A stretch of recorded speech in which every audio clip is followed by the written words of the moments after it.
ศิลปะของการหายใจจะสร้างสุขภาพที่แข็งแรงให้เราได้แบบยั่งยืนยินดีต้อนรับเข้าสู่รายการ The Top Leader สุดยอดผู้นำรายการดีๆที่จะนำเสนอเรื่องราวดีๆเกี่ยวกับการสร้างความสำเร็จเพราะครูเซ็งเชื่อมั่นเสมอว่าผู้นำที่ดีต้องเป็นผู้นำที่สามารถสร้างผู้ตามได้ผู้นำที่ยิ่งใหญ่ต้องเป็นผู้นำที่สามารถสร้างผู้นำรุ่นต่อๆไปได้ผู้นำต้องเปลี่ยนแปลงบุกเบิกและแตกต่างผู้นำยิ่งสูงเท่าใดยิ่งต้องถนอมถ่อมตัวยิ่งสูงเท่าใดยิ่งต้องเปิดใจรับฟังคำคิดเห็นที่แตกต่างจากผู้อื่นยิ่งสูงเท่าใดยิ่งต้องมีจิตวิญญาณของความบริสุทธิ์ยิ่งสูงเท่าใดยิ่งต้องเป็นคนที่เฮียนหู้ตลอดชีวิตมื้อนี้ครูเซ็งขอมาแบ่งปันเกี่ยวกับเรื่องสุขภาพเพราะครูเซ็งเชื่อมั่นเสมอว่าสุขภาพคือความหั่งมีสูงสุดของชีวิตเมื่อว่าถึงการรักษาสุขภาพแล้วจะมีการกินการนอนการออกกำลังกายการฝึกฝนนั่งสมาธิและมื้อนี้ครูเซ็งขอแบ่งปันเกี่ยวกับศิลปะของการหายใจเพราะการหายใจก็เป็นอีกศาสตร์หนึ่งที่เห็นเฮาสร้างสุขภาพให้เฮาได้แบบยั่งยืนครูเซ็งไปกวดสุขภาพเนาะหลายปีที่ผ่านมากันกับภรรยาก็คือครูโยดไปกวดหลายปีผลกวดสุขภาพเขาจะกล่าวว่าสุขภาพดีตลอดจึงสงสัยว่าและสุขภาพดีนี่เฮาอยากเจาะเลิกเบิงสุขภาพทางด้านเฮาเป็นมะเร็งบ่เฮาเป็นพยาธิชนิดต่างๆบ่จึงไปแลบพิเศษที่เอิ้นว่า Absolute Lab อยู่ทางเมืองอุดรธานีหรือว่าประเทศใกล้บ้านพวกเฮานั่นเองผลปรากฏว่าหัวใจของครูเซงนั่นแม่นแข็งแรงที่สุดถ้าจะเทียบใส่อายุคนหัวใจของครูเซงจะประมาณ23ปีแต่ว่าครูเซงจะมีปัญหาเกี่ยวกับเรื่องปอดและก็เรื่องมะขลังน้อยนึงย้อนว่าตอนยังน้อยครูเซงกินมีเป็นระยะเวลาหลายปีการกินมีมันจะมีสารพิษแล้วสารพิษนั่นจะไปสะสมอยู่ที่ปอดและอยู่ที่มะขลังเมื่อว่าถึงหัวใจที่แข็งแรงครูเซงฝึกฝนการแล่นเป็นระยะเวลา35ปีเต็มๆจึงให้ในหัวใจแข็งแรงแล้วบวกกันกับระบบหายใจที่ถูกต้องแต่ครูเซงบ่ได้ศึกษาเลยเกี่ยวกับระบบหายใจจนกว่าครูเซงได้มาพบกับปึ้มหัวหนึ่งที่มีชื่อว่า Breathe The New Science of a Loose Art ศิลปะของการหายใจจึงฮู้ว่าการหายใจของครูเซงนั้นมันถูกต้องจึงเฮ็ดให้หัวใจแข็งแรงและเฮ็ดให้ครูเซงมีสุขภาพที่แข็งแรงจนมาฮอดปัจจุบันนี้พวกท่านฮู้บ่มนุษย์เฮาวิวัฒนาการมาได้1ล้านกว่าปีเต็มๆในเมื่อก่อนที่มนุษย์เฮาเป็น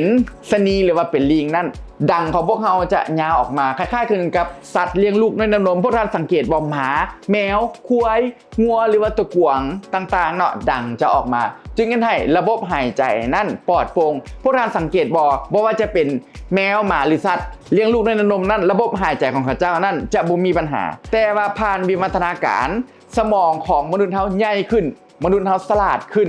จึงเฮ็ดให้โค้งของดังของพวกเฮานั่นแปลกลายขึ้นมาเป็นมนุษย์ถ้าพวกท่านเทียบมนุษย์กันกับลิงนั่นจะฮู้ว่าโครงสร้างของกะโหลกนั่นมันแตกต่างกันก็ย้อนว่าสมองของเขาใหญ่นั่นเองจึงเฮ็ดให้ดังของพวกเขานั่นน้อยลงแต่ว่าการหายใจนั่นมันจะเป็นปัญหาบางคนเป็นไซนัสบางคนหายใจบ่ทั่วปอดแล้วบางคนนั่นนอนโกนต่างๆหรือว่าบางคนเนาะนั่นระบบหายใจเฮ็ดให้ปากเหม็นเฮ็ดให้เป็นพยาธิต่างๆยกตัวอย่างเช่นการหายใจที่ดีและการหายใจที่บ่ดีถ้าพวกท่านหายใจทางปากหลายๆนั่นจะเห็นให้เป็นแขวแมงการที่ว่าเป็นแขวแมงบ่เพียงแต่จะกินขนมหวานแต่อย่างเดียวเนาะระบบหายใจทางปากนั่นก็เห็นให้เป็นแขวแมงถ้าเฮาหายใจทางปากจะเฮ็ดให้เฮา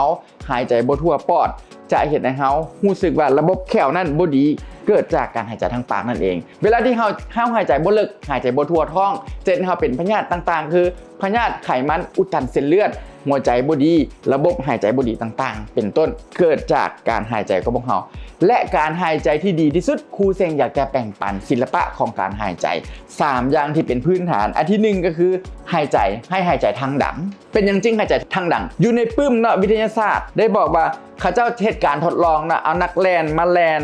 หลายๆกิโลแล้วแล่นเนาะเขาเจ้าหายใจทางปากก่อนปรากฏว่าเขาเจ้าหายใจหอบเมื่อยไวแล้วเอานักแล่นคือเก่านั่นแหละมาแล่นแล้วหายใจทางดังรู้สึกว่าการหายใจทางดังนี่จะเฮ็ดให้นักแล่นนั่นมีประสิทธิผลสูงสามารถกันตองเนาะสติปัญญาขั้นสูงในการกีฬาได้เพราะฉะนั้นการหายใจทางดังเป็นสิ่งที่สำคัญที่สุดข้อ1พวกท่านต้องฝึกฝนการหายใจทางดังแทนหายใจทางปากให้ได้ข้อที่2ให้หายใจลึกๆหายใจลึกๆก็คือหายใจทางดังเพียงแต่อย่างเดียวหายใจทางลึกหมายความว่าเวลาที่เราหายใจออกนั่นเฮ็ดท้อง แวบเข้าไปหายใจเข้าให้ท้องใหญ่ออกคือปุ่มเป้าแล้วหายใจลึกๆนั่นวิทยาศาสตร์ยังได้บอกว่า1นาทีให้พวกท่านหายใจประมาณ9เทื่อหายใจออกลึกๆทางดังหายใจเข้าลึกๆทางดังให้มันครบ9เทื่อบ่ให้มันกลาย9เทื่อแต่ครูเซงฝึกฝนทดสอบตัวเองก็คือย้อนว่าหัวใจของครูเซงแข็งแรงครูเซงจะเฮ็ดประมาณ6เทื่อเท่านั้นครูเซงหายใจออกทางดังหายใจเข้าแล้วก็การหายใจหนึ่งจะประมาณ6เทื่อแต่พวกท่านลองฝึกเบิ่ง1นาทีพวกท่านจะให้กาย9เทื่อให้หายใจทางดังพยายามให้มันอยู่9เทื่อก็คือหายใจเข้าหายใจออกหายใจเข้าหายใจออกนับให้9เทื่อเนาะจะพอดีและข้อ3ก็คือหายใจน้อยลงพวกท่านเข้าใจคำว่าหายใจน้อยลงบ่หายใจน้อยๆบ่ต้องหายใจหลายหายใจน้อยๆบ่ต้องหายใจหลายหมายความว่าอะไรพวกท่านพายเรือสังเกตพายเรือบ่เวลาพายเรือพวกท่านพายเรือขยักถ้าพายเรือแบบพายเรือไวแต่พายเรือตื้นรู้สึกว่าเมื่อยซื่อๆแต่ไปบ่ได้ไกลแต่ท่านพายเรือลึกๆพายเรือลึกๆพายซ่าๆแล้วท่านจะไปได้ไกลนั่นเองเวลาที่เฮาหายใจน้อยนั้นจะเห็นเฮาสามารถทนทานต่อกับสารพิษคาร์บอนไดออกไซด์ในร่างกายได้จะเห็นให้เฮาอายุยืนเพราะฉะนั้นเวลาหายใจให้ฝึกหายใจน้อยๆเข้าไว้นี่ก็คือ3วิธีหลักๆที่เห็นเฮาสุขภาพดีในการหายใจคู่เส้นขอทบทวนคืออันที่1ก็คือหายใจทางหูดังว่าหายใจทางปากอันที่2ก็คือหายใจลึกๆหายใจ9วินาทีหายใจลึกๆหายใจเข้าลึกๆหายใจออกลึกๆและหายมันได้9วินาทีและข้อที่3คือพยายามหายใจน้อยๆบ่ต้องหายใจหลายเห็นแบบซี่เนาะแมนบ่ถึกเสียแล้วอายุสั้นเพราะฉะนั้นเห็นแล้วหายใจลึกๆและพยายามหายใจน้อยๆนั่นเองนี่คือเคล็ดลับในการหายใจเพื่อให้สุขภาพของเราแข็งแรงเพราะครูเซ็งเชื่อมั่นเสมอว่าสุขภาพคือความพังมีสูงสุดของชีวิตนั่นเองขอขอบใจ